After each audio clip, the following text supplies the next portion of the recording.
There's a legend round here. A killer buried, but not dead.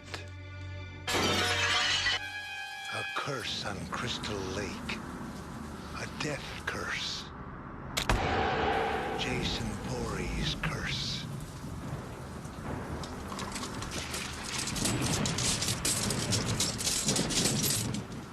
They say he died as a boy, but he keeps coming back.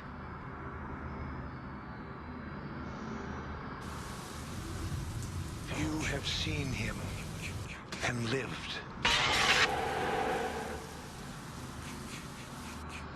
Some have even tried to stop him. No one can. This wing's been closed for years. What was this place? Purgatory, fashioned by the hands of men. Twisted, lonely souls. The worst of the criminally insane.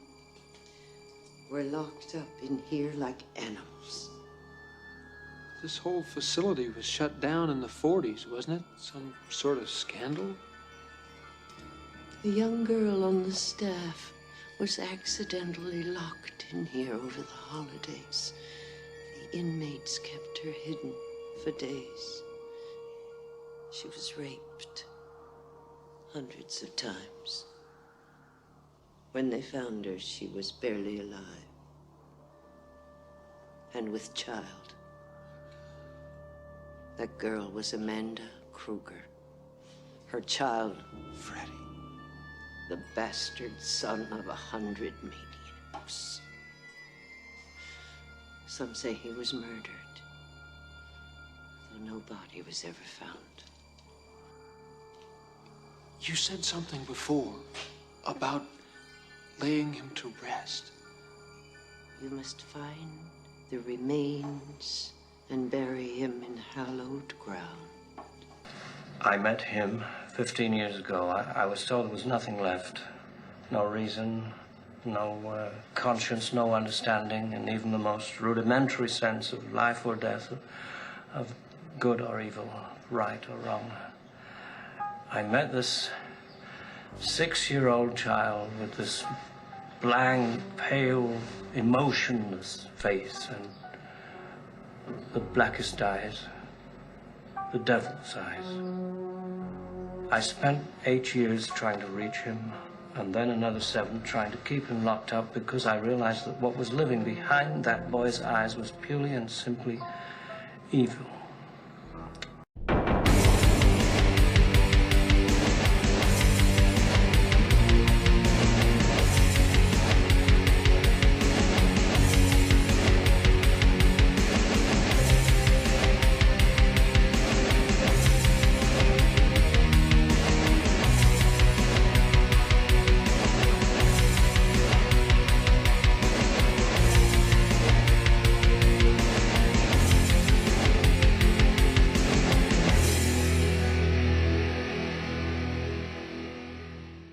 All right, everyone, welcome back to Master of the Universe Horror Podcast, and today, episode 68, this is our Halloween special, so I don't know what the fuck we're going to call it, but it's the Halloween special. We're talking about the Big Three, and I think everyone was going to have a good time tonight, so, we got Gabe, we got Chris, and we got Nancy. Dude, how's everyone doing?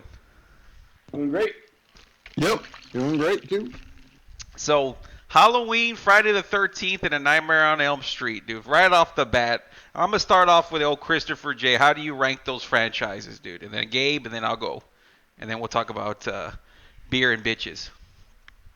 As franchises, I'm going to have to say, Yeah!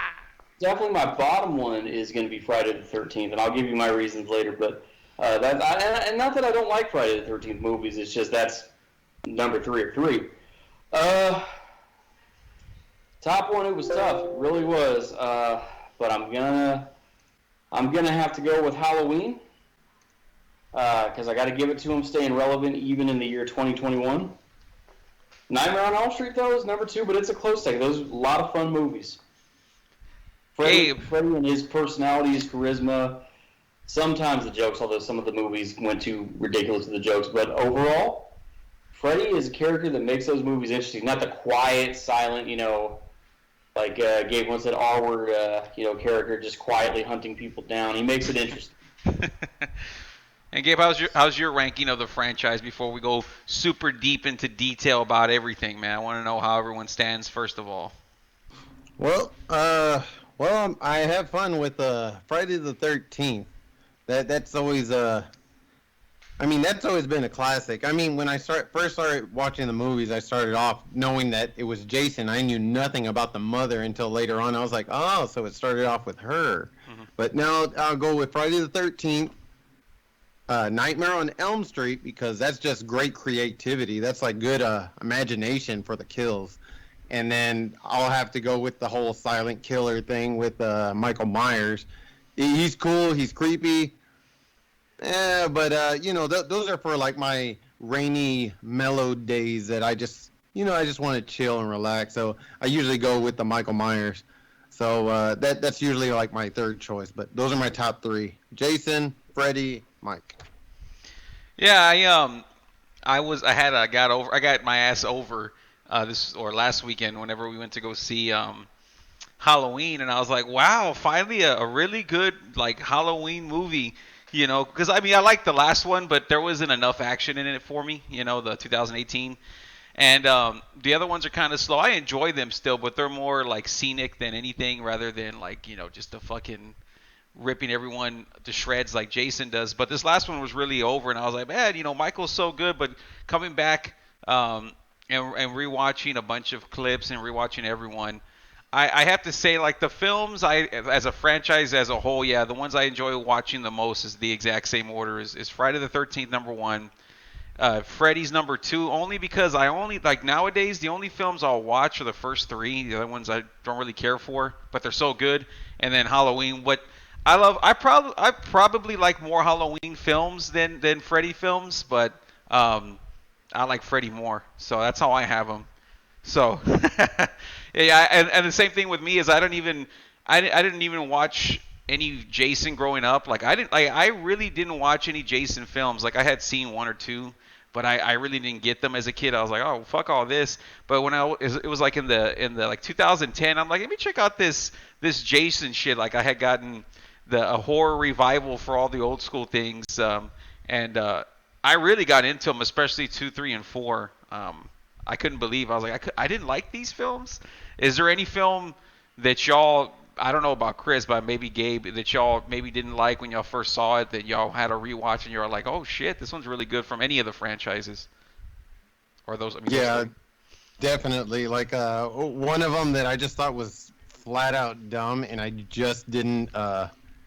I just didn't care for was I think it's Nightmare on Elm Street Part 5, The Dream Child. Mm-hmm. I think it's Part 5, yep. And that one was just that's just ridiculous. Like I get the concept. Like when I was watching it, I was watching it and I was like, man, now we got a Freddy Krueger baby. I was like, oh, this is just being dumb. Why would I want to see a Freddy Krueger baby? I want to see the adult is scarier. He's running around, just seeing the adult, coming after people. He's creepy. That's what I want to see. I don't want to see no Freddy Krueger baby. What the hell is this? And she's running around pregnant. I don't want to see the pregnant lady run around and talking about her baby's all possessed or something. I want to go and see like some, like a Nightmare on Elm Street Part 3. I want to see the worm thing. I want to go and see like him being weird or doing like when he was killing like one of the victims, he had him like a puppet. The veins came out of his feet and he came out of his arms and all that. In Dream Warriors. I want to see like some weird stuff like that. I don't want to hear about no babies. But then later on, as I started getting more sucked into his like backstory, because I think by that time, like during the 90s, then I really when the Freddy's Dead, The Final Nightmare, when I ended up watching that, then I was like, oh, look at that. He has like a whole background to him. He has like a whole story to him. Like, look at all these gloves. Even though we've been watching throughout the whole movies, honestly, the way I've been watching them when I was younger, I was more like, I mean, seriously, I'm not gonna lie. The whole reason why I was watching when I was younger was either the kills or the nudity, and that was like those were like my two favorite things when I was watching a horror movie when I was younger. And but then when I got to like Freddy's Dead, the Final Nightmare, then it started giving like a little more background history on him, and I was like, wow, that's pretty interesting. So then it made me want to go back, and so then I started like trying to find like a lot of information. You know, you read the magazines, you start reading other stuff, and you start kind of getting sucked into that whole kind of vortex of information with him. So then when I got to the Dream Child, and I was like, oh, there's that baby again. And I was like, well. So then you're like, I'm watching it, and I was like, okay, well, I get this whole concept, but it just wasn't, you know, it was better than the way I saw it than the first time. The first time, my whole concept of it was just stupid. I was just like, I don't want to see no creepy babies. It just seems lame. But yeah, I don't know. That's the only movie that really comes to mind when coming back to something that I didn't like at first. I liked Friday Nightmare Part 5. I thought it was a good concept. That was smart and makes sense. Like, you know, Freddy has to keep coming up with ways. Man, how much time motherfucker gotta tell you? Freddy is dead. Hey, how much time I got motherfucker say that? But Kincaid, I'll explain that later on Part 4. But the thing with Part 5 made sense because it's like Freddy's always temporarily set back. Like somehow they keep him away for a time, then he comes back. But he's always got to have a different way of doing that. How does he do it? You know, the girl's having a dream about having sex with him, and then he impregnates her. Since Freddy operates since his real world is people's dreams, he impregnates her in her dream, and then she goes back to the real world pregnant. So that's how Freddy's going to be able to operate in the real world and terrorize people and so forth. So makes sense, logical, you know, and that's always a big thing for me. I'm not so as into the fiction as you guys, so for me, a logical premise is going to be a big thing for me. Now, I also like the part where he becomes the motorcycle the dude's riding on. Like, that was pretty neat looking, and it just made... That was pretty badass. I did love that part. Yeah, and then the ending of that, he says, first they tried to burn me, then they tried to bury me, and here's my favorite, holy water, you know. I'm not gonna lie, that impression was pretty damn good though. No, that was pretty spot on. That's just him talking normal. What are you talking about? Oh yeah, I don't know. There's something in my ears. I guess I didn't catch it. That's his regular voice, dude. That was no impression. Chris sounds like Freddy, but he looks like Chucky, dude. Little body, big head. He's got the same hair and everything. You know, his fucking hair is all wavy and shit. And he makes that face, the little like you know Chucky's got little lips. Chris has his little lips. And he's like making that face to Mark. Fuck you, Mark. The other thing, one from a franchise I didn't like at first, and then I watched it again. I liked it, and it was only a matter of a few days. Part 3 of Halloween, like the one that's Tom Atkins and it's Silver Shamrock and all that stuff. The day I watched it, I was kind of in a grouchy mood, you know, like I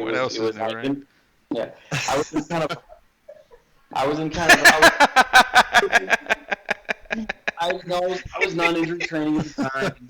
That was 8 to 4:30, and like then I went and did my stationary bike and I got off that, and I'm watching my carbs and and all this stuff, and I'm watching this. I'm like, what the fuck is this movie? Come on, man, what the hell? I'm just watching it, waiting for the point.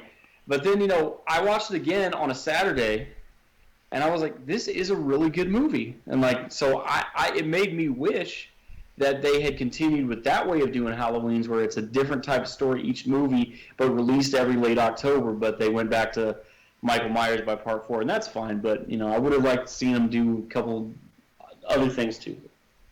Yeah, definitely. I definitely agree with that. That it should have been like that. They should have been making a whole bunch of weird stuff for so that way we could have had more classics, more stuff from that era instead of more kind of. I mean, a lot of people are pleased with Halloween 4 and Halloween 5 and everything that came out with Michael Myers after that. But I mean, there are some people like me that I kind of feel like they should have came up with some more different things, like maybe a different serial killer or a different way of killing people, UFOs. You know, like we got all these other weird things out there. I don't see why we couldn't do that with that whole genre there. You know, just calling it Halloween. But yeah, the season Season of the Witch didn't really take that well. Not too many people cared for it because it throws everyone off from the whole Michael Myers bit. But yeah, I mean, I'm pleased with 1 and 2, the original, and then part 3 was great. I kind of wish we would have got more of an expansion on that instead of like, oh, let's just bring that into the newer Michael movies and just kind of throw that as like a tidbit in the background, having the little kids wear the masks and stuff. But no, I think it would have been cool if we would have had different stuff though. But that's my choice. Yeah, the cool thing, I think, what gets part 3 over, obviously, that it's a different story, but you have such a likable, strong, strange character with Tom Atkins. You know, it's like he's so fucking. He's just like he's the wannabe tough guy. Well, he's not even a wannabe. He is a tough guy that's out there, you know, trying to solve a mystery about this weird shit with mask. And it's like, I think that you know, after it was funny because I try to like see reasons or try to understand why people didn't like certain movies or something. Try to see their, you know, perspective or try to understand what they don't like about something. And I was kind of I was thinking about Halloween Kills, and I was like, you know what? I was like, you know what? People didn't like it. I was like, Jason got over it, and that's what I liked about it. And then I was like, man, but everyone that you like fucking died in the film, except for like Jamie Lee Curtis. She's just doing her thing. But I was like, so they reintroduced Tommy, they introduced all these people, and it's just like there's no one besides someone we already knew left in the story to like kind of like wonder. I mean, I guess the daughter, but I don't think anyone really felt too close to the youngest daughter. So I kind of felt with that one, that's what people were probably bitching about, that there wasn't someone that, you know, we were rooting for, like from part 3 with Nightmare on Elm Street. What's her name? Kirsten. Like you meet somebody new and they progress and they keep the story going. This one kind of felt like, well, we didn't have Jamie Lee Curtis to continue it. She was kind of in the background, and everyone else that we were meeting just got their ass killed. So, I mean, I enjoyed that shit, but I guess that's the reason why a lot of people were bitching and complaining about the wonderful Halloween Kills. But on that note, what's y'all's least favorite Halloween film? I already know what I want to say. Winks at Chris. Your least favorite and your favorite. I'll say that. I'll let Gabe go first, dude. Well, you already know what I'm going to say. My least favorite is definitely has to be, oh man, I'm kind of stuck between H2O and Resurrection though. But definitely like my You're like favorite. either or. Either or. Yeah, either or. I mean, they're in the same boat. I mean, I honestly feel the same about either one of them. Yeah. But definitely, man, it's kind of hard to say like which one I like the most because Halloween Kills just came out, and honestly, they took that was like more like action packed in comparison to every single other one that, you know, every single other Halloween movie that we saw. This one just kind of goes straight out for the kills, and he's like whooping ass left or right. So I'm like, shit, this is too cool. But I don't know if that's just me just being hyped up about it because I'm still fresh on exactly, you know, since we watched the movie. So I'm gonna kind of push that aside and not just go for that one just because it's new. So I'm going to say Halloween 2 because hospitals creep me out, man. Hospitals and little dolls. I mean, dolls and hospitals are just weird for me. I get creeps. I get like, you know, like when you get that tingling feeling, you know, not in your pants but around your whole body. Yeah, that's me. Chris's tingling feeling. That's the feeling. I just like mortuaries, morgues, what do they call funeral homes? That, oh god, I hate those places. Those just no.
It's just.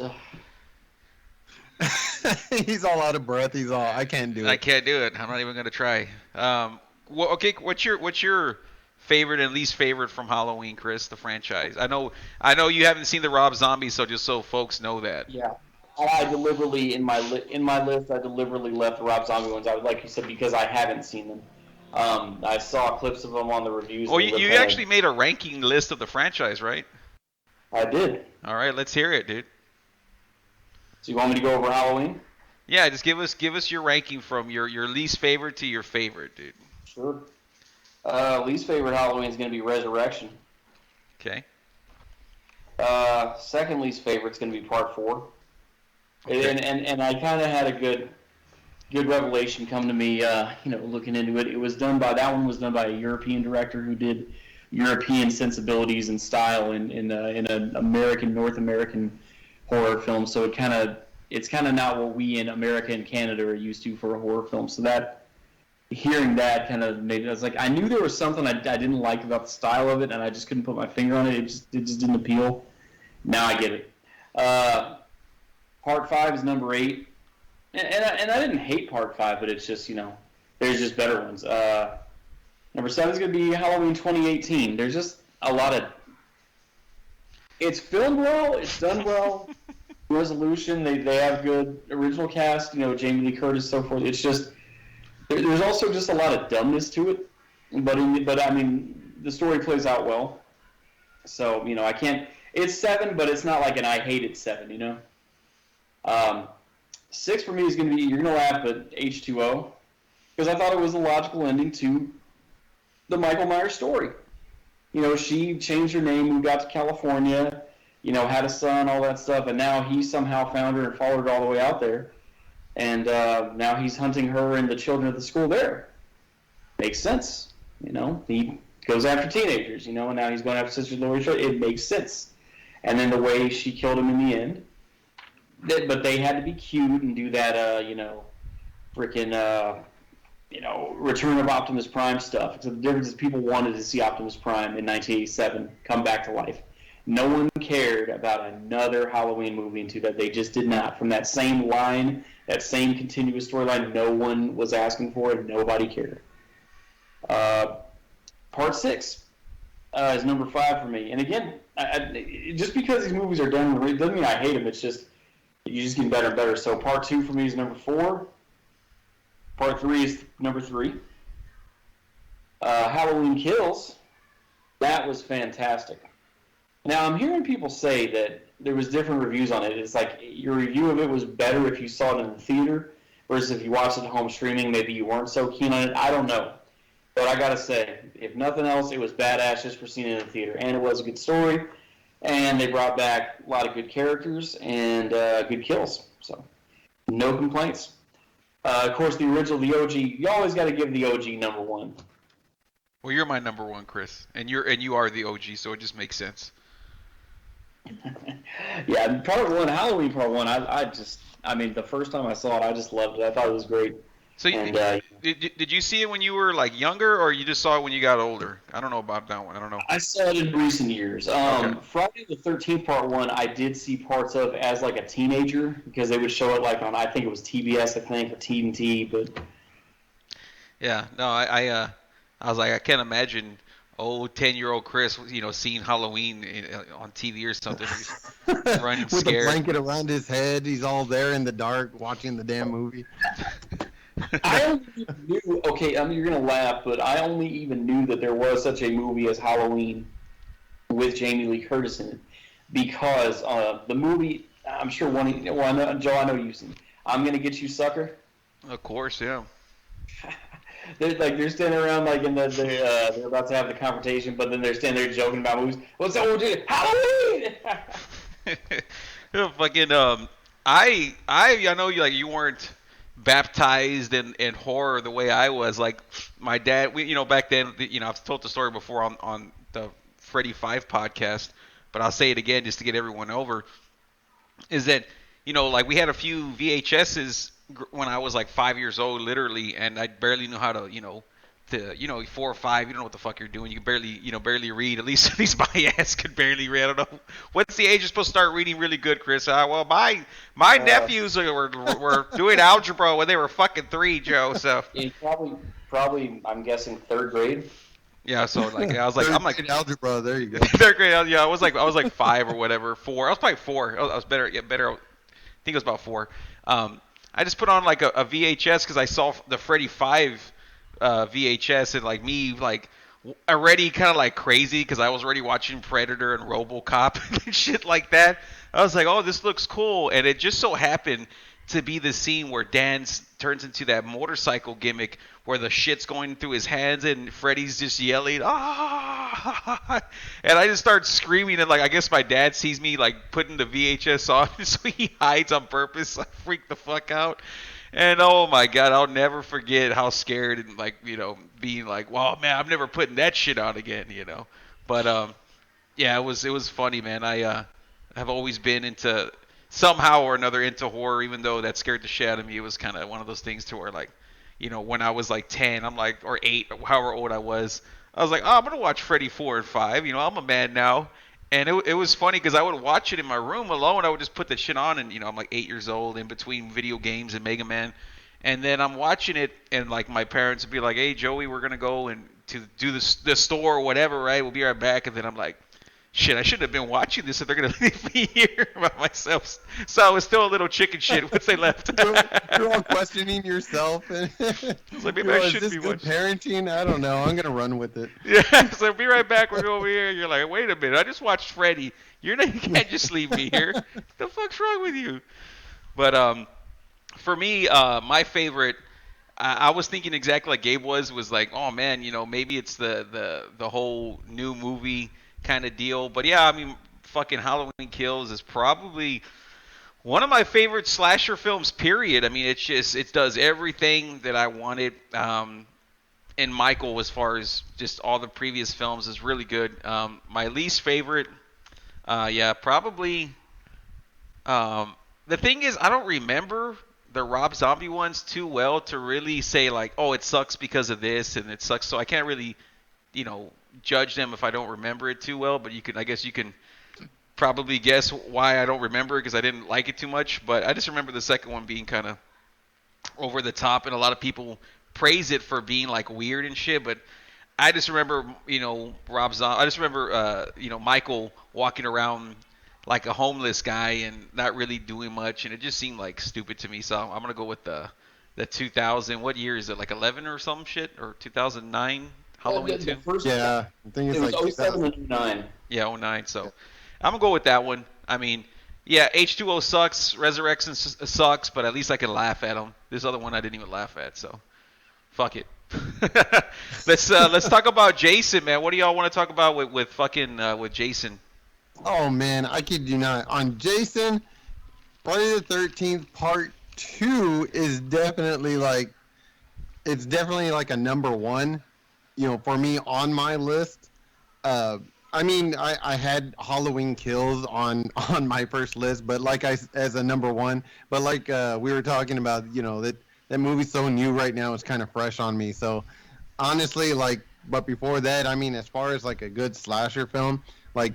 Oh, so you made your top 10 of all the franchise ranked. Oh, that's what I did. Okay, let me hear your top 10, and then we'll talk off of that. So give me your. So we guess we know number 1, but give me your number 10 on down, dude. So your number 10. All right, my number 10 is going to be Halloween 6, Curse of Michael Myers. I like that movie, man. There's just something about it, that it's just like. They shadowed his mask just right, and I don't want to cut you off, but I swear that was my number 10. I wish I would have gave you my list because I was like, I swear, before you go any further, look, I'll just send it to you. I think it shows you that I haven't edited it either. I kind of feel like we're having the same list here, and we're just gonna kind of go off each other's list now. Yeah, I'll send it to you. It'll be a little different, I'm sure, but I think it even shows when I edit. Anyway, but yeah, go ahead, dude. Yeah. So I got number 10 as Halloween 6, Curse of Michael Myers. Number 9, I got number 3 for Nightmare on Elm Street. The Dream Warriors. I love that one. Oh yeah. And you were pretty damn close, I guess. We still had the same taste I, in the movie that I we think watched. we have. I think we have the same top 10, just in different order for the most part. Yeah, actually, we're pretty damn close. Mine's like maybe just a tad off, I guess. But no, we're pretty damn close. So let me go through this damn list. So I got Halloween 6 as number 10, Curse of Michael Myers. Number 9 is Nightmare on Elm Street Part 3, Dream Warriors. Number 8, I have Halloween Part 1. Now, wow. I love that. Yeah. See, you got number 8. You got number 9. I got it as number 8, though. Yeah. I mean, I like that movie, but I mean, honestly, I don't really watch that one as much as I do Part 2. And Halloween 2 is my number 7. And number 6 is Friday the 13th, the final chapter. That's Jason Part 4. Now, I also got number 5 at Freddy's Dead, the Final Nightmare. I love that movie. Awesome. I like that you like that. It's funny. Yeah, it's like such a good damn ass movie, man. And then my number 4 is Jason Goes to Hell. Whoa, hold the damn phones. I'm not playing, man. I love that movie. That's a good damn movie right there, man. We'll talk about that. We'll circle back. I'm gonna write that down. Yeah. You're gonna call me out on that, right? Everyone's all like, boo. I mean, Chris is all like, H2O, huh? What about Jason Goes to Hell? Yeah. I hear a lot of hissing in the background. Hiss, boo. Yeah, I'm pretty sure. Freddy's dead. So we got the. I like to talk about the awkward ones. Okay, and your next one after that. Well, you're gonna have to circle back again because I know you all are probably not gonna really care for this one too well. I got Nightmare on Elm Street, and a lot of people are not going to like this, but the remake. Not a lot of people like that damn remake though. You G-Money, you just redeemed yourself by saying that. Oh, good. Well, I'm glad I redeemed you with you, but I'm pretty sure there's a lot of people that are going to be listening to this, and they're going to be like, you know what, I'm done. I'm turning this shit off. Those are the interesting ones to talk about, though, because it's like, well, like a lot of people do hate, and I'm not going to like cut you off and go into my shit about these movies, but I want to hear your list. So, yeah, right away, I already wrote down, we're going to talk about the remake, we're going to talk about Freddy's Dead, Jason Goes to Hell, and H2O for Chris purposes. But you didn't have that on your list, but yeah, those are the 3 that you had so far. Okay, and go on. Yeah. So now we're gonna go with number 2, but it's really my number 1 though, and that's the Friday the 13th Part 2. I love that whole burlap sack over his face, man, with and just the music in that movie. Oh man, I love that, man. That whole little tune is just so freaking great. Chris is in the kitchen and shit.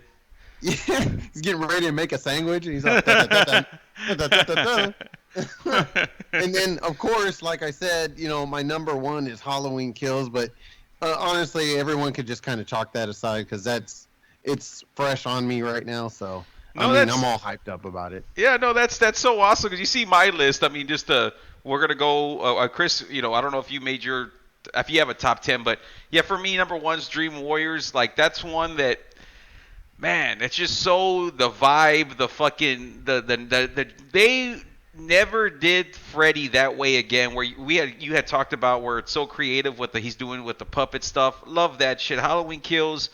Man, I almost want to put it as my number 1. You were saying that as well, but I'm like, I don't want to say that. The same reason why you were talking about Halloween 2, just because Freddy 3 has been my favorite, slasher for a long time. Definitely like out of the big 3, but also I really was a Friday 2 guy for the longest time. I just and when I first saw it, I didn't like it at all. I'm like, how the fuck can people watch this shit? We even recently, like 3 years ago when we did it with Chris. And Chris is like, that movie was really good. I'm like, really? I was like, I didn't like it at all. And then I watched it again, and I just kind of I just liked everything about it. I like the characters. I like the way Jason's all fucking weird as fuck, even weirder than he was after that. You know what I mean? And he just seemed more human and more crazy. And then Friday 3's 4, Friday 4's 5, Halloween 3's number 6, Nightmare 2's number 7, Nightmare 1's number 8, and then the 78, number 9, and then 6. I love, like you said, Curse of Michael Myers. Man, it's so funny, man, because like your list and my list are just like one off from each other, man. I kind of feel like I was playing the lotto right now. I was like, man, I could have won the millions right now if I would have got these numbers right. You know, you get that feeling like you're just one number off every single damn time. Well, this is exactly that. I almost won the Halloween numbers with Joe. You almost got, yeah. The thing that I think the biggest ones were I had Freddy 2, which a lot of people hate, and you had Jason Goes to Hell and Freddy's Dead. And I really like Freddy's Dead, honestly. Like I could have probably like switched out. I don't know. I like my own list, you know, believe it or not. But you didn't have Friday 3 on your list, right? I don't remember you saying that. I think you had 2 and 4. That was it, right? No. Yeah. I didn't get. See, like it was funny because like when I came in to watching the Jason movies, I came in the middle when Jason was already like running around, and if I remember right, it was I think it was part 5 where it wasn't Jason. He was running around with the blue mask. Remember the blue markings on his mask? And then you find out it was the psychiatrist the whole damn time. That's Chris's favorite. No, he was an EMS guy. He was an EMS guy. Oh, he was the EMS guy. Yeah, that's right. Not the psychiatrist. Yeah, so, and I came into that, so I was thinking like, oh, Jason's like just like a regular mass killer or whatever. But like I said, I was mostly watching like a lot of these kind of movies, mostly just for the nudity and just to see the chicks, and then that part 5 chick has some huge old knockers, dude. I remember that one. Oh, definitely. Like, well, and then I started watching all these other ones, and then I was just like, man, Jason is badass, you know. And honestly, I didn't, you know, I just was more interested in the kills, the nudity. It was pretty neat. But then I started getting sucked into where, you know, at some point or another, you start getting older, and then you start realizing, like, what the hell am I watching? So what's going on with this guy? He can't die? Why? And I was like, now I got to go back and rewatch it and see the reason why he can't die. Well, really, you just find out it's just a curse. But, I mean, you just...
The one that really puts like there's like no questions asked, of course, is like part 6 with Jason Lives, because like he comes back from the fucking dead. So it's like, okay, he's the undead. All right, that's what we've been waiting for fucking for 5 movies. Well, at least they gave him like a damn title on there that, you know, now they understand that he can't die. He's just like an overly powered zombie. You know, which is pretty badass. You know, in comparison to, like, why wasn't he dead the first time, you know, when they put a damn machete right there on the side of his neck, right through his shoulder, you know? Why didn't he bleed to death? How did he survive? And then all of a sudden part 3 kicks in and part 4, and I'm like, well, what the hell? I was like, they're doing all this shit to him. I'm surprised he's still running around, you know? But, we make a big deal 6, for paper cuts. He's undead. So that's the thing, though. Like with part 6, what I remember about that beginning was Tommy Jarvis and the other guy. They're trying to like bury him or dig him up or something. And don't they like stick the shovel in the ground and lightning strikes it and it charges him back to life or something? He pulls like a spire from like the fence or something. And actually, that whole scene is like nothing more than a damn, you know, Doctor of Frankenstein kind of kind of a thing. That's what it reminded me of. Was exactly that. Yeah, for sure. That's exactly the fucking gimmick that they're going for. And he digs up Jason and wants to make sure he's dead, and that's when he starts stabbing him with that shit. And yeah, and then that's basically the gimmick, and then he comes back to life. But my favorite like part where because I know in part 2 where I forgot his name, he starts telling the story about Jason by the campfire, which is over.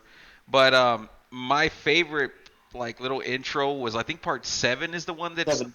yeah, where they have that one dude from part 1 and 2. What's that crazy motherfucker's name? The one that wears a hat, that rides a bike and shit. Oh, yeah. It's a death curse, Crazy Ralph or something. Crazy Ralph, dude, yeah. He's like, they're like, he's saying he's dead, they can't live. He said, whatever he says, it's like an over-ass speech.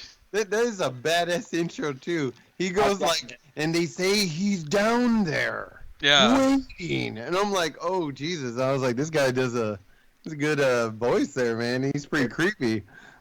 I might start off the podcast with that clip, dude, because that's like my favorite, dude. When he says that, and part 7's pretty underrated because I think it's so different than the other ones prior to it.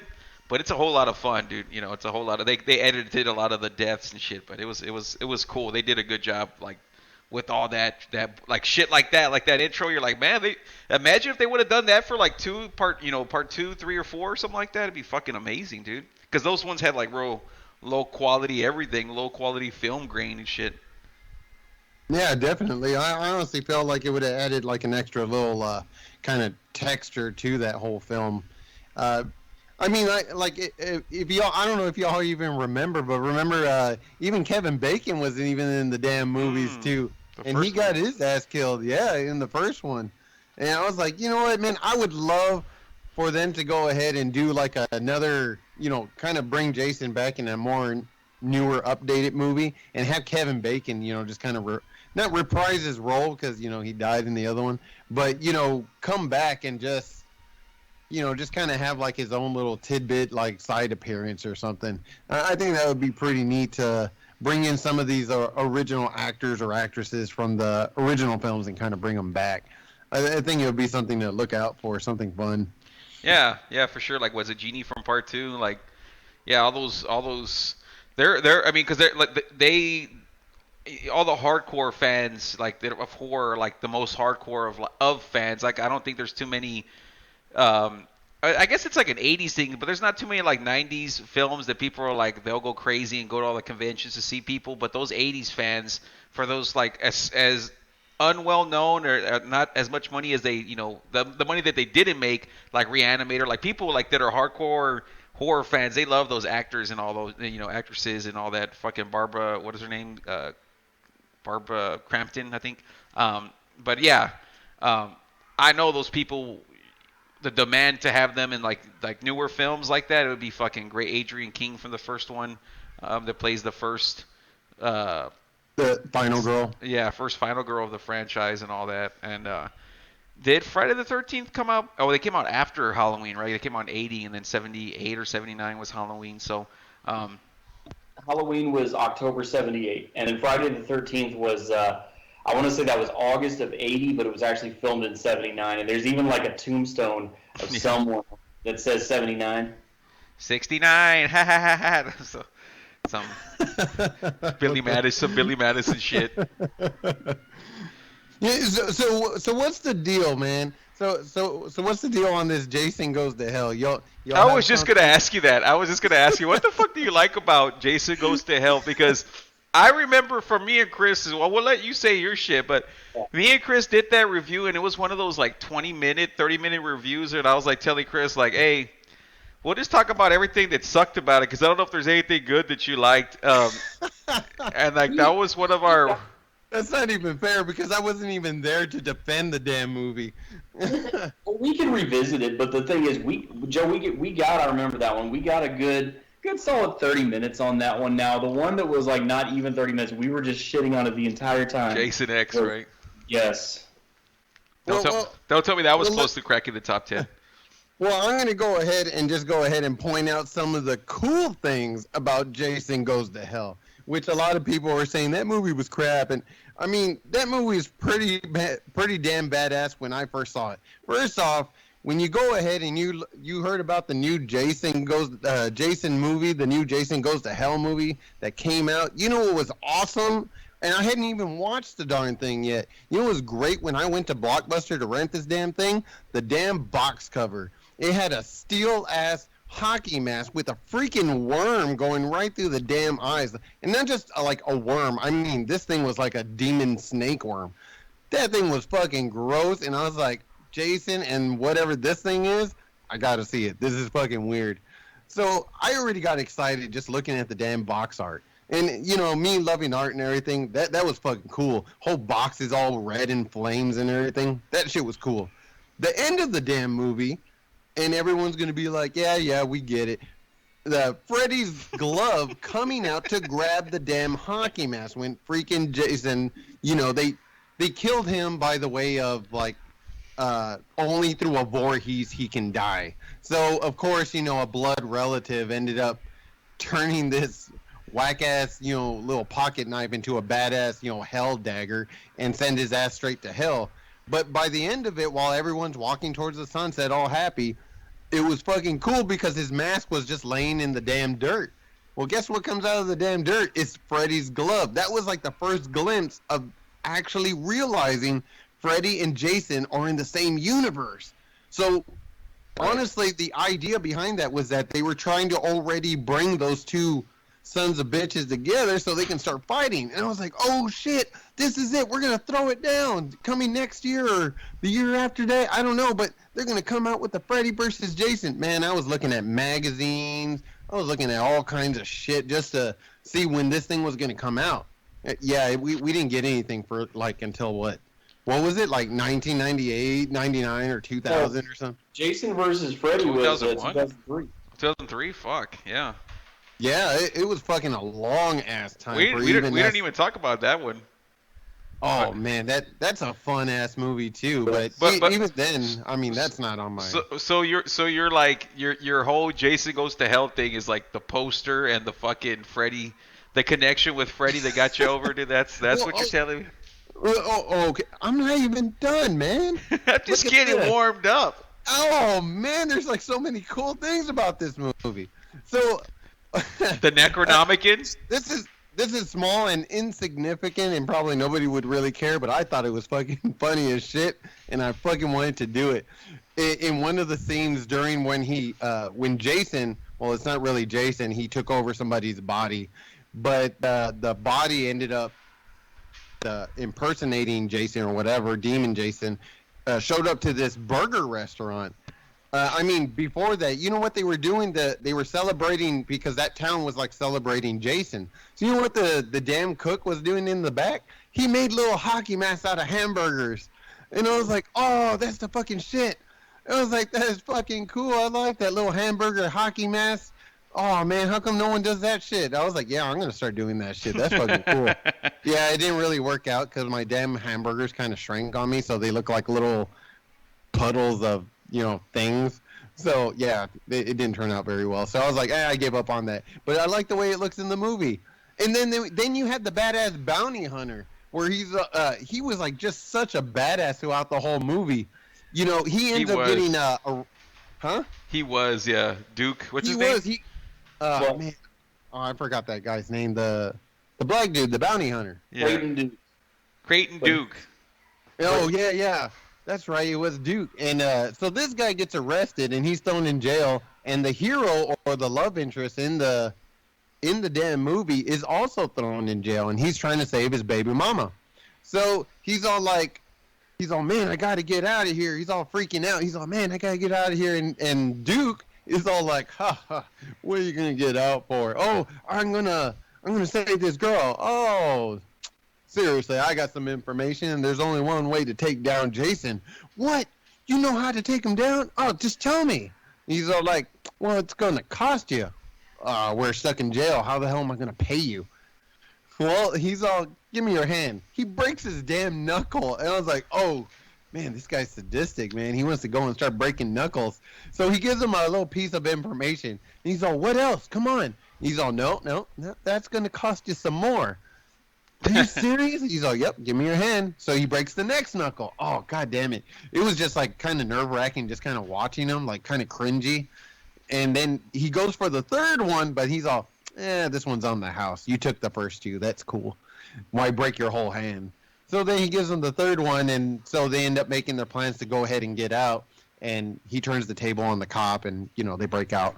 Anyways, that whole deal though, it's pretty freaking cool. Like they start off with the damn girl already naked. Again, that was like one of my main reasons for watching the damn horror movies. But the girl's running naked throughout the damn woods, but then turns the table. She's a secret agent.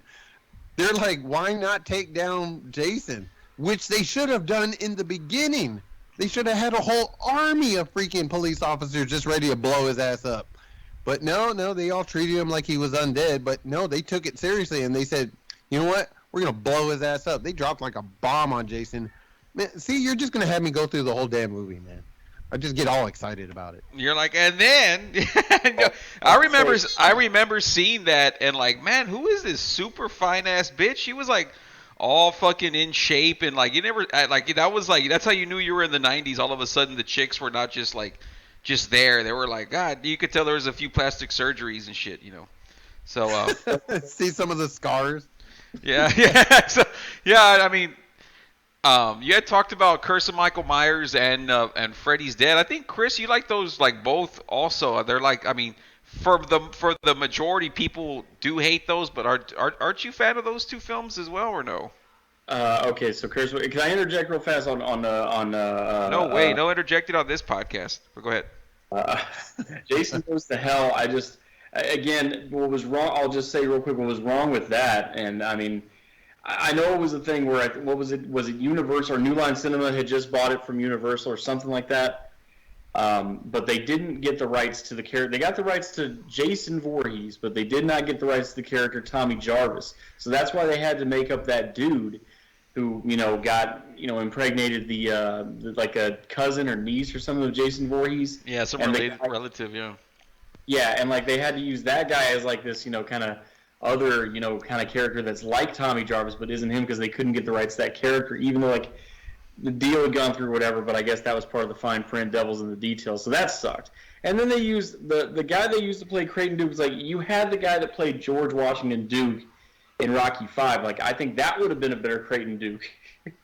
And not just well, he comes out. He comes out on there. He comes out as a mortician in the beginning. Yeah. Yeah, he's a mortician at the corner, and then he becomes friggin' Black Jason. And I mean, Black Jason's a pretty cool concept. Like the whole thing of Jason's living on by injecting in people's bodies and taking them over, possessing them and stuff. I mean, that's kind of getting into the paranormal. But I didn't care much for that movie, and I just thought, okay, so that's cool. The Freddy hand coming up out of the ground and taking Jason in under the ground. But just the I told you this on the podcast we did. I didn't like the nomenclature because when I hear Jason Goes to Hell, I'm picturing a movie where it's the end for Jason. They finally found some way to kill him here on Earth.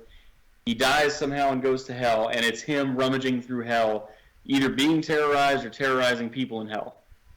Well, he got that in Freddy vs. Jason, I guess. But yeah, that anyway. When Chris told me all that, he's like, I thought Jason was gonna be in hell, and I was like, man, that's a pretty good idea. But I mean, what the fuck, Yeah, they just said that he's going to hell. It doesn't say he was in it. They just said he goes.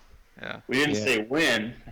Yeah, doing that old wink, doing the old wink and shit. Whenever you're like, I didn't say when he was going.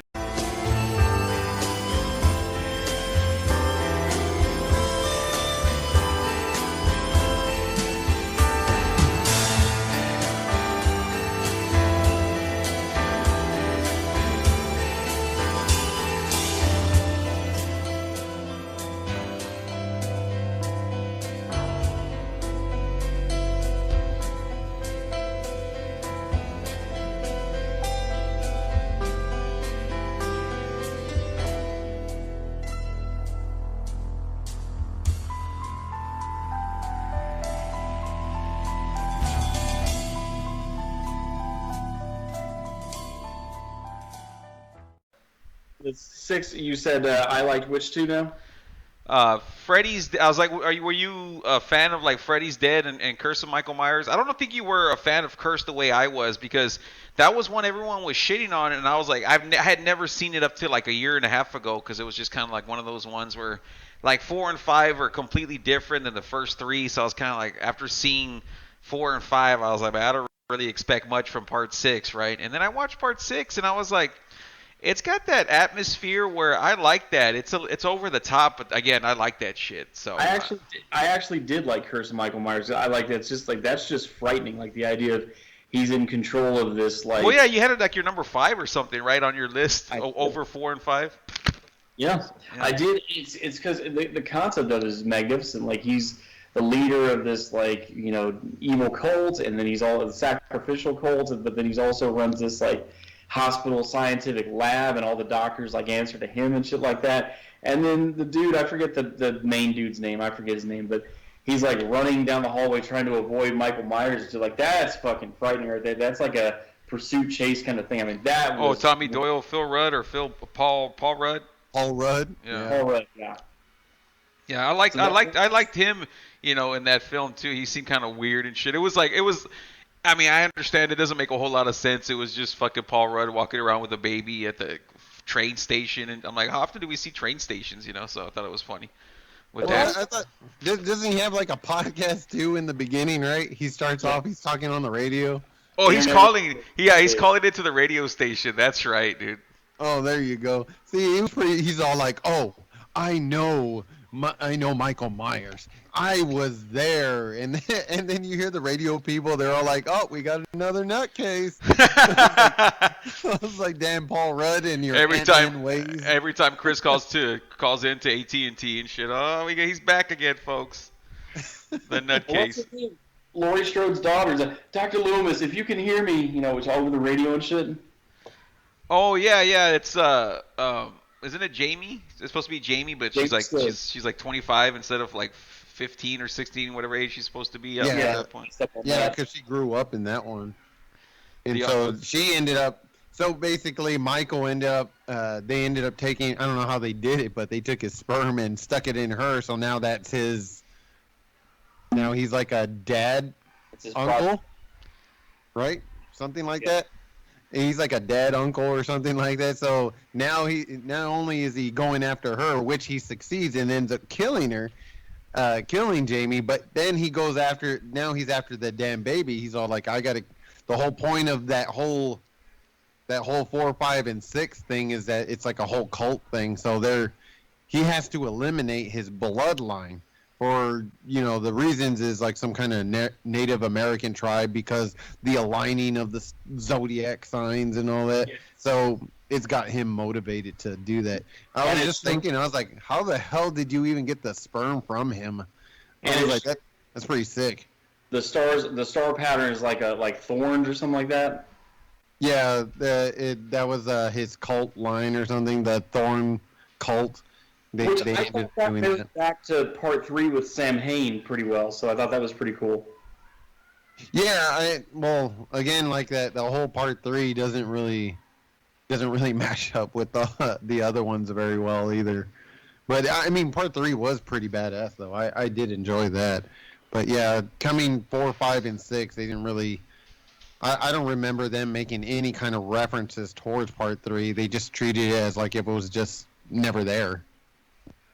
Yeah. I always wish they would Tom Atkins they would have continued that story. He somehow made some magical escape because that was cool. The whole world was gonna end and bum bum bum bum bum. The most over. I mean, how much more over of a song do you need to like the first two? I love that damn theme song, man. 2 more days till Halloween. 2 more days till Halloween. Silver Shamrock. Come on, kids. Come on down. Watch the TV. Put on your masks. Yeah. This is going to be a great day. And I was like, oh, shit. I was like, that is a cool song. You can find that damn song on Spotify or you can find it on YouTube and shit like that. That song is great. I mean, some people find it annoying, but I thought it was cool. Oh, it's gonna be playing all fucking weekend at my house. All the crazy tunes. Out of the three, the big 3. What's your favorite tune out of all of them? Because there is quite a few of them. I mean, there's some rocking ones and there's scary ones. Like for me, it's definitely tough, and I wasn't like preparing for my own question, but I'm gonna have to say like the one that gets over most with me, dude. Is gonna be Dream this. So yeah, I'm gonna go with Dream Warriors, dude. I fucking Oh, love it. Delish. As far as like soundtracks for the movies. Well, just like the song, yeah, and any because like like there'll be like a theme, of course, like dun dun dun dun dun, and then there's like actual fucking songs in the film like that are on the soundtrack. Oh yeah. So. Well, man. Oh man. See, I don't know. Like they all have like the like just the score is just good enough. I mean, it didn't Friday the 13th, wasn't it part 6? They had that one. It's the man behind the mask. Yeah, right? I remember something like that. Yeah. Was that Alice Cooper? And I think it was that. I mean, that would probably be like the. I probably butchered the way that sounded, but I'm not much of a singer. But as far as that, I would probably have to say that one. But I mean, if you're talking about like, you're a Freddy's. Yeah. You're a Freddy's as far dead. as score music would be probably the Friday the 13th. Like the whole dun dun dun dun. I just like that. It just sounds like kind of. And they get it over in that Jason Goes to Hell, like they bring it back, dude. Like man. Right? Did you notice that Jason Goes to Hell? Like they really put that shit over because it's like part 2 is real distinct and like that Jason Goes to Hell. Like they started off right away, dude. If you actually stop to think about it, I mean, honestly, from like my point of view, like out of these 3 films. This whole 3 film franchises. I mean, if you think about it, Nightmare on Elm Street probably like for anybody else would probably say that would have the best soundtrack. And the only reason why the soundtrack, not the score of the music, but I mean like the soundtrack itself, because I mean if you notice like every intro or even like even just for the ending credits, they have like a lot of 80s bands since. They have like a lot of 80s type of bands like Poison, and they have like a lot of other ones that, I don't know. I never really noticed too much of the score music other than, only like when it was just barely starting off, like when they were feeling creepy or something. It has ding, ding, ding, and then it gives you that eerie vibe. But if you listen to like the rest of the soundtrack or just the music itself or every single Freddy movie, it's usually a lot of 80s bands though. And I think a lot of people would probably resonate more with that just because they like those 80s hair bands and things that were a lot more upbeat and a lot of more just like more kick-ass during that time. A lot of metal music. Christopher J? I love Dream Warriors, and I don't know why. I didn't like it, but I didn't dislike it. I just was intrigued by it. Friday the 13th Part 8 began with this song, and like you have to get it on YouTube videos. Like you can't even find it on Amazon Music or iTunes or anything like that. It's this group called Metropolis, and the song's called "The Darkest Side of Night," and it was like I don't know why, and I still don't know why they chose that song for that movie, but well. Fuck. I mean, like music from those movies doesn't really stand out other than Dream Warriors. Like honestly, because it's just so much like thematic music, like Harry Manfredini from the Friday the 13th movies. I thought he made good scores for those, especially for those earlier ones, like the first 4, I think. But yeah, the music, like as far as like from real established artists that like are mainstream, that doesn't stand out other than Dream Warriors from Dokken, or as Jason called it, Dokken. But Dokken. Yeah, I remember he was stuck on that for a while. Yeah. Hey, and Hack Schneider. Hack Schneider, yeah. That guy again. You imagine if he was on here, he'd probably go off the track. Like since we're talking about these 3. He'll probably go off the track and start talking about Judge Dredd or talking about like something that has nothing to do with these three movie franchises. He would start talking about the fucking director's cut and shit about the curse. I remember he would do that. Because when we first talked about shit, he was like he liked Jason, but like he was more into like those harder to find uncut kind of shit. And if there's like he's like one of those dudes like I'll check it out, but I don't think I'm gonna make it my life's discussion talking about the 3 different cuts of Curse of Michael Myers, dude. So, but yeah. I've met a couple of those people, but they're not. I'm going to use the word eccentric. as that guy. I would like to say crazy or something, just more comfortable. But I think the more right word would be he's more of an eccentric. There are some people that are just kind of over the top on anything that they do, and I guess he just kind of puts out that vibe that he wants to go that extra distance just to kind of let you know that he thinks he knows a little more, or he might know a little more information than us. But I mean, for little tidbits, because he saw a little extra commentary, just seems kind of a little too much. Yeah, I put that nicely though. I did. He's proud of myself. He's going to be very passionate about what he likes and doesn't like, but he'll say that he's being objective about it. But it's mainly just like his strong feelings about something. Like we're here having an objective discussion about it. I mean, we like what we like, and we're going to point out what we like and what we don't like. But we're not like talking over each other. We're not yelling. We're not angry. Anything like that. It's just a discussion. Well, I'm pissed off right now, Chris. Like my love for Jason Goes to Hell. Right? We're all on the same page, right, guys? I'm not being objective. I'm just saying that we all love Jason Goes to Hell, right? That's our number one. And if you don't like it, get the fuck out of here. Yeah, there you go. Hack Snyder for life. They're no way. Just like what the... Yeah, oh my god. I'm like, man, how can you just... Everything. Yeah, I'm like, fuck. That motherfucker's funny as fuck, though. He reminds me of someone else that Chris loves. Hey, but can I? I'll keep it quick, but I want to run down on my favorite Friday the 13th. Woo! Go for it. Okay. You just hear Chris pass out and hit the floor. Oh no, yeah, that's So Friday the 13th. Of course, the worst one. I listed that there's 12 of them, and correct me if I'm wrong on that, but I have 12 if you include Freddy versus Jason.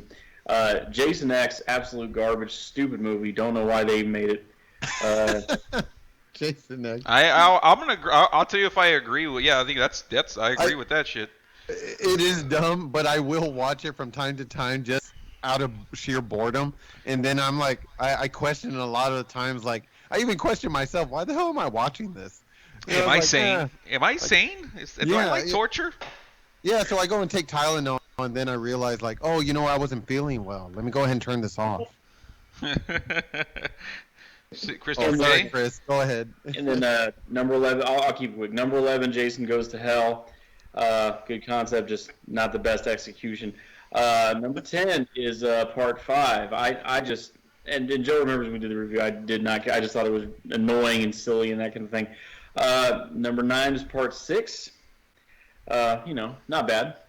Number 8 was part 8. I like the idea, the concept of Jason getting out of the woods and getting into a big city like New York. That's pretty cool. That was cool, man. I agree with that. Like, honestly, like I was kind of like excited about that, knowing the fact that he's not confined to the damn woods or even a certain perimeter. He can actually leave, and you see that again when they did the whole Freddy versus Jason. He left the damn woods, and I was like, oh shit, he's not just a woods dude. He doesn't just like being in the woods just to touch himself or something. He goes out, he does things. I was like, good for him. I like him. He's growing as a person. So, but that's what I thought they were going to do. He's growing as a person.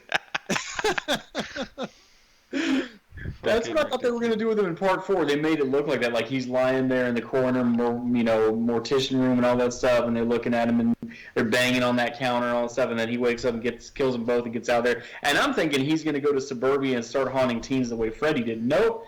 It goes right back into like a more, not really the woods per se, because there's like residential houses, like vacation homes and shit, but it's like, it's still in the woods, so to speak, so still stay in the woods. I put part 7 was number 7 for me. I like part 7 because it went back to that dark, evil, scary kind of feel. Part 4 I put was number 6. I thought the introduction to Tommy Jarvis and the struggle there and everything, and Crispin Glover was great. That's Crispin Glover a year before Back to the Future.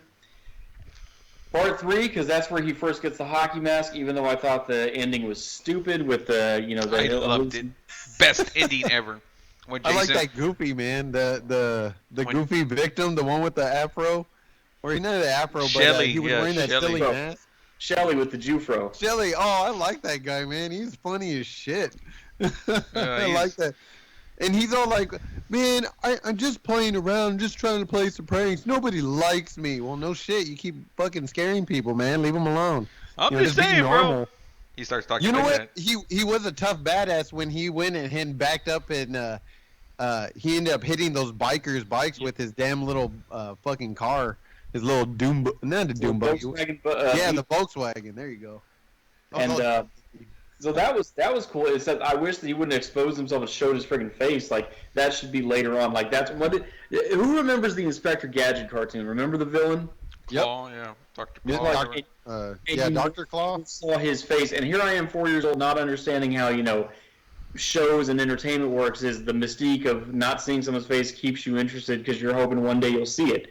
I didn't understand that as a fucking 4-year-old, 5-year-old, but in the later years, I'm thinking, man, they blew that. They showed that way too early. Well, they showed it like every film, yeah. After. Yeah, but honestly, in Inspector Gadget, I just want to make that tidbit. I was more interested in the cat. I didn't really care about anything else other than that damn cat. That was the only thing I was interested Isn't it a dog? There is a dog in there. Oh, the cat's for the bad guy. Yeah, that's right. The bad guy, and then there was the dog, which was for Penny, the little pigtail girl. She was cool too, but yeah, I like the cat. The cat was my. We're gonna have to do like a fucking podcast on favorite 80s and 90s cartoons because there's so much, dude. Shit, I got a bunch of those too, man. Darkwing Duck. All we're gonna hear about is Nick, Chris's brother, crying when they went to go see Transformers in theater back in what year was it, Chris? 80 what? 1986. He's like, dude, that's the last time I saw Nick cry was fucking Transformers, dude. Fucking Optimus Prime. What the fuck? You see, it was still cool though, cause he went, and I was one of those kids that watched it from home, a damn video, and this one got to actually be in the damn theater, and I'm all jealous. He's always been spoiled, that boy, that kid, right, man. That kid.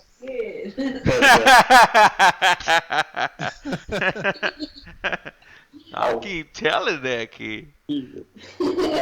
Number 4 is going to be Freddy versus Jason. I know it's early 2000s, supposedly cheesy horror, and it does have some of that feel to it, but I just thought it was still badass and well done. Cool. Wow. Yeah. And part 2 is number 2, part 1 is number 1. So the reboot. Oh, part 3, I said number 3 is the reboot 2009. Excellent. Jackie Earle Haley was a badass, and even Robert Englund gave him props. Exactly. I love that one too, man. I mean, that Jack Earle Haley, man, he's just like a good-ass actor, man. He's been in so many damn movies. He was even in the old Full Moon, and I caught him by accident. I was watching one of those old Full Moon movies. Have you ever seen Doll Man? Yeah.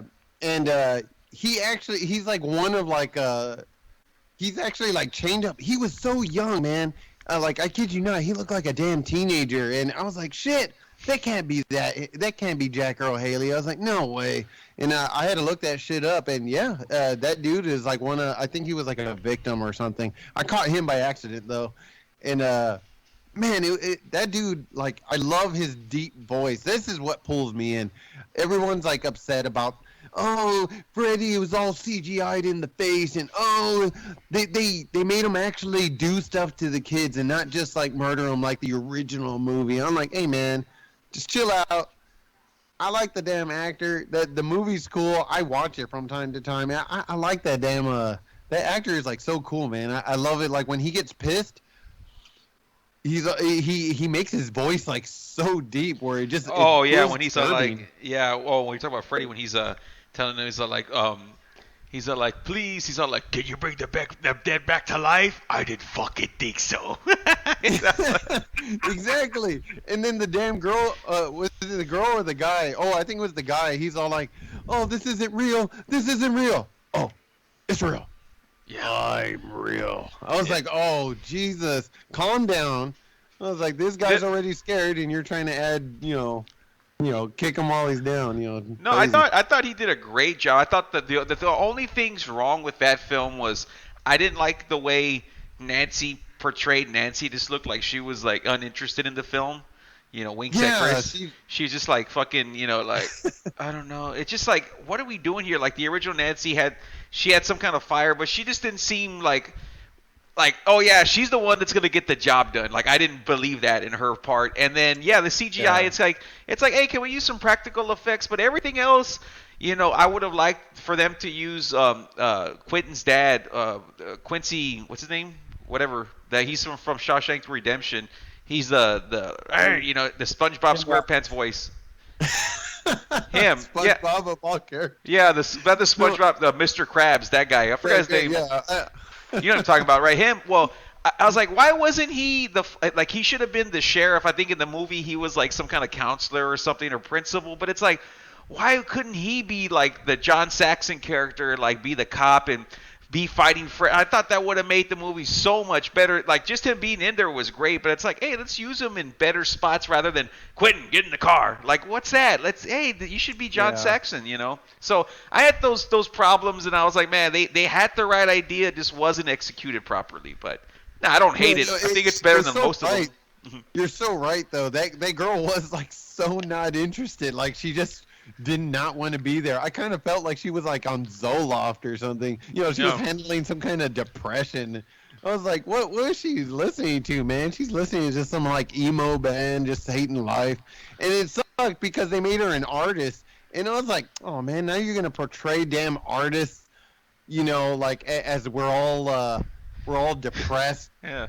You know, people maybe that it was a callback to New Nightmare, because you know how Robert Englund's like drawing Freddy and all that, so. Oh, that's right. They do like little paintings, or even like what was it? Even in Dream Warrior, wasn't the girl like making like a craft house, right? She was using popsicle sticks and stuff like that. They do all like do a little art. It was kind of depressing, like the way they made her do it, and she was already looked like she was like some kind of emo girl that you know she's already depressed about life, and I was like, oh man, no, I understand, like, but original Nancy wasn't like depressed and everything. She seemed a little more like she had a little bit of life. She had friends. She had like her high school days and everything. She was just your next door, but kind of a feisty kind of spunk kind of. Yeah, and I mean some of the action scenes, like even in the beginning where Freddy like was cutting the guy's his first victim, he starts cutting the guy's throat with his claws. But then it jumps into reality, and it shows the guy, he jams, he's in a diner. He ends up grabbing one of the steak knives, and he starts cutting his throat. I thought that was pretty intense. Yeah. And I like how they started doing some of these characters are kind of like half asleep, half awake kind of thing, because they've been up for so many hours of the day, and they're starting to kind of be sleep deprived. So I like the kind of flashing back and forth. It shows Freddy, he's like in the dream world yet not, and he's all like, man, I'm gonna come and slash your ass, and you're like, oh damn girl, go ahead and stay up, go ahead and I think there's a Mountain Dew next to you, drink that shit. You know, you're kind of rooting for these victims a little bit. Yeah. But then you just kind of get upset because then you find out there's like child molesting in there, and you're just like, oh damn, this sucks. Well, this is just sad. But yeah, that's I don't know. That's terrible. That's the thing about. Let me just say the thing about that movie too.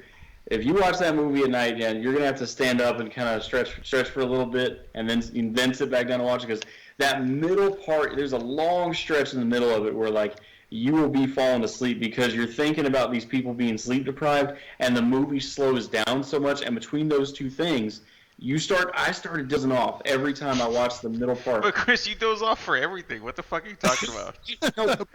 Buffalo Wild Wings or something. We can watch a world title fight. Chris is like passed out on the couch and shit. Yeah. Yeah, I ain't lying. And watch the truth when Rose starts laughing in the back. She's like, got him good. Yeah. That's the damn truth. The fans love it, Jerry. You know, fucking. The New Nightmare, by the way, can I just comment on New Nightmare? I know we got the New Nightmare. I love. God, like I thought that was just excellent. How like everyone's themselves. Like Robert Englund plays himself and plays Freddy and all that stuff. But then he's himself. But then everyone's kind of hearkening back to their character in the movie in a way. And Nancy's kind of real world kind of issue and stuff like that. And like just him fucking like painting the picture, and then his voicemail is all bizarre. Hey, if I'm not here, don't call me. You know, and it just kind of creeps you out. And then like John Saxon, the dad, like he's kind of going back to the character, and everyone's just going back to their character. She's being creeped out by that. And then when her husband dies, and she sees him going into the ground, and like the coffin opens up and says, "Don't leave me alone," something like that. That shit just kind of gets at you, you know?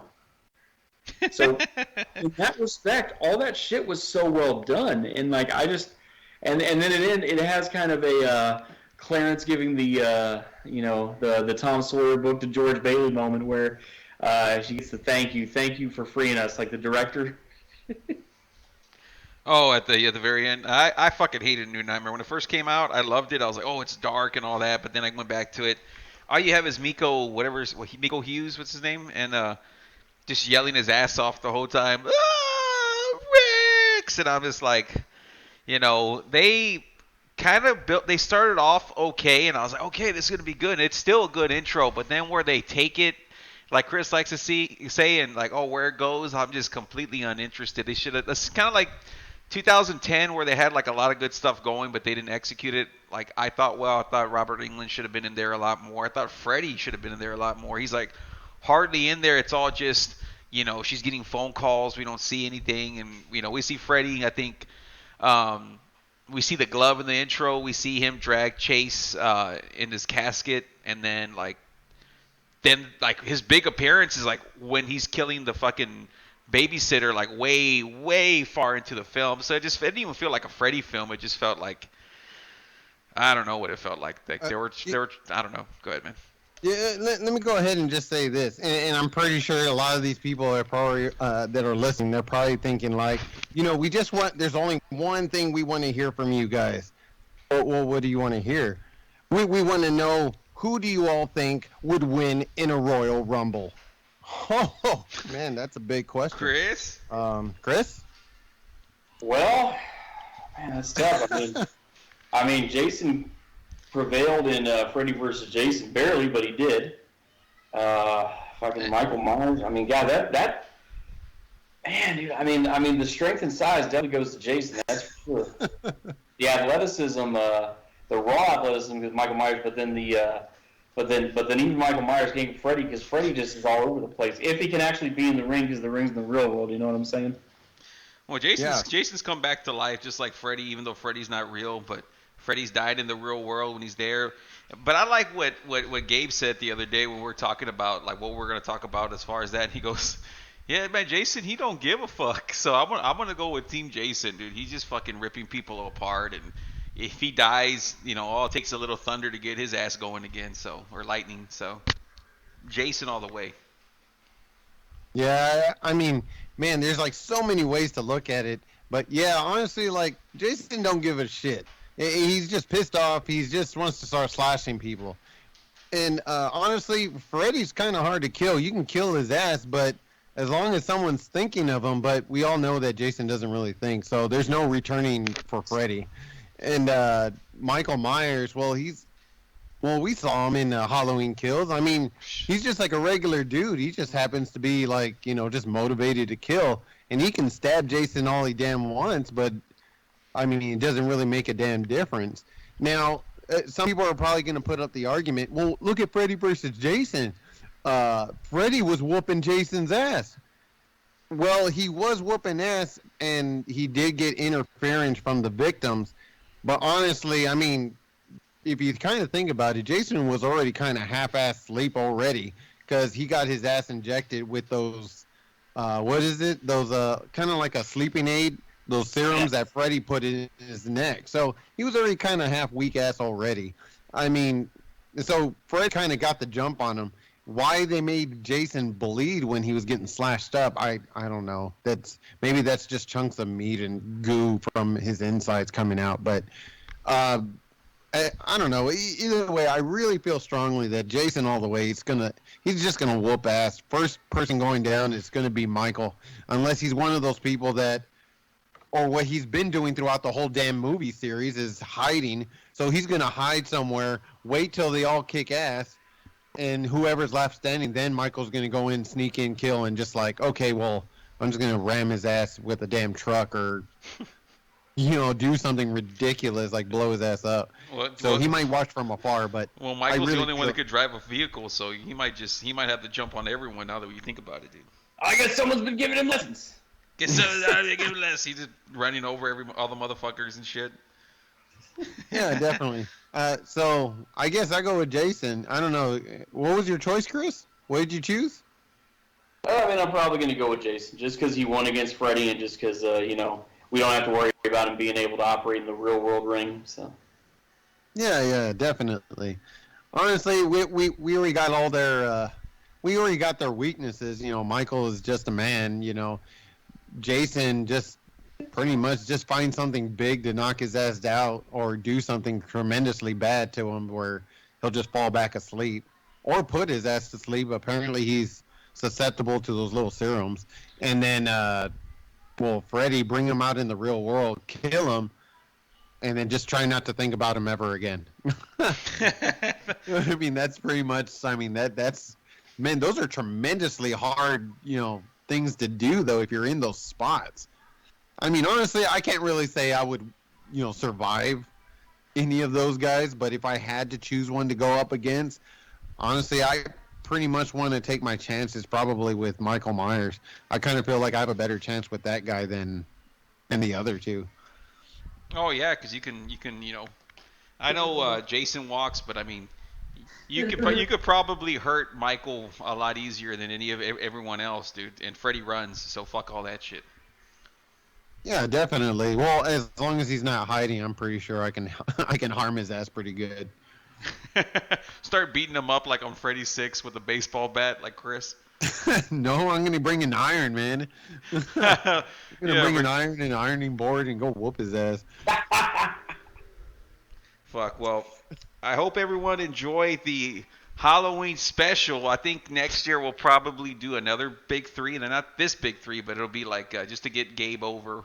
We'll get Chucky, maybe the Leprechaun series, and Hellraiser, or some kind of or Texas Chainsaw Massacre, Hellraiser, Chucky. We'll have some kind of mix, and kind of talk about. You gotta be shitting me. That mother's strong. Peace. See you on the flip side.